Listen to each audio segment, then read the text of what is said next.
You have a gift that no one else is going to be able to fulfill. And when you get on your deathbed, you don't want any regrets. You don't want to look back and say, man, if I would have just released if I would have just started my YouTube channel, woulda, coulda, shoulda. You don't want any regrets. What's going on, my beautiful people? Today, I want to talk to you guys about the real reason you're not posting online. This isn't clickbait. I have 3 reasons why I feel you're not posting online, because it's something that I've done. It's something that I've been through. I know who you are. You can't fool me. I see a lot of myself in you. So I wrote it down for you, all right? People want receipts, right? And the receipts that I have for you guys, I'm gonna post my TikTok. I have 44,000. My Instagram, I have 35,000, I think. And my other YouTube channel, about 36,000 subscribers. And I see some really nasty comments on there. So over the 7 years of doing this, I've had to develop very thick skin. I want to talk to you guys about a little bit of the comments that the people have said to me over the years. And I know the first thing that I do when I go on social media is I look in the comment section. I'm like, I want to know what everyone's thinking, because people can be cruel and people can also be funny. Not all negative comments are meant to be, are useless. There are some benefits. I'm back here on my stomping ground here. I lived 2 blocks away from this lake for 5 years. It was a place that if you know my other channel, I spent a lot of time here. So I'm gonna get to it. The first reason you don't post is because of trolls. Like I said, I have a lot of people who commented just some really ugly things over the years. When I first started, one of the things that someone said was, "You're not very attractive, cut those gray hairs or dye your hair." So one asked me if I was on the spectrum. Are you on the spectrum? Are you autistic? I'm like, wow. And until I developed that thick skin and started to put myself in their shoes, I'm like, what's going on with them? That's the first thing that I thought. What is going on with you internally that you have to say such things on someone's social media account? And I just have empathy for them. Usually I think they're not happy.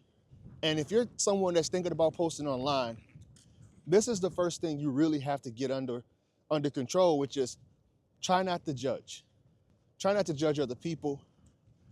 And when you don't judge other people, your view of what people have to say about you will shift.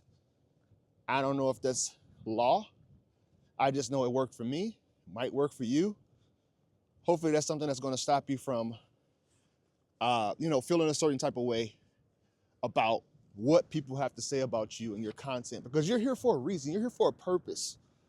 If you think about your main purpose of why you post, why you trying to build a brand, why you're trying to help people, why you're trying to sell a good or a service, that is the main concern. Nothing else matters. Everything else is white noise. Think of all the people who do really good things in society for the world. Think of the comments that they have to endure. People who are hidden behind anonymous screen names and gray avatars. Second thing, this was one that I had to actually seek coaching for. It's to get rid of my imposter syndrome. Your imposter syndrome, if you don't know what that is, it means there's like this roadblock mentally that's stopping you from believing that you are an expert or you are someone that knows what you're talking about. Something that I've seen Tony Robbins talk about, imposter syndrome. You have this idea of like, who are they? Who am I for anyone to be listening to me? Who am I?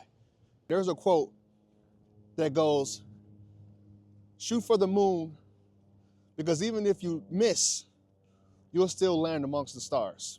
If you guys know that comment, that quote, let me know, because I forgot who it was. But it's huge, because he also said that God has given you a gift that he only gave to you, no one else. And if you get to the end of your life and you haven't played that song, like Dr. Wayne Dyer says, everyone has a music or some art to compose. Compose your music. If you want to do content creating, compose the content creation. You have a gift that no one else is going to be able to fulfill. And when you get on your deathbed, you don't want any regrets. You don't want to look back and say, man, if I would have just released if I would have just started my YouTube channel, woulda, coulda, shoulda. You don't want any regrets. The third thing, lack of knowledge. That's why I started this channel.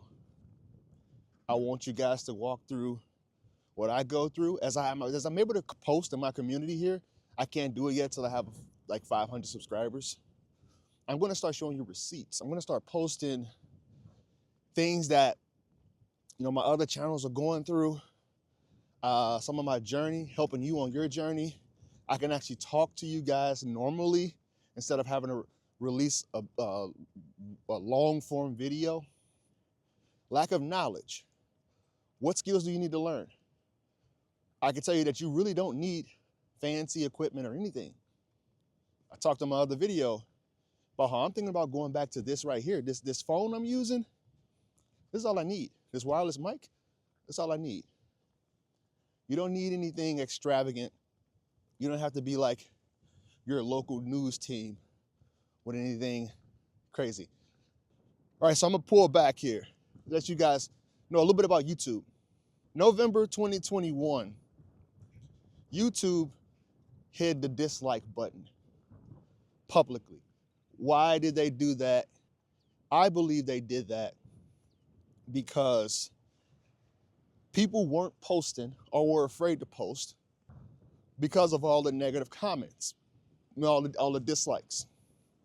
And I think that's interesting because I think the dislikes is actually what helps you get accurate on what else you should be posting. But also, I saw an increasing kind of mob mentality happen on YouTube. There's another little tip here.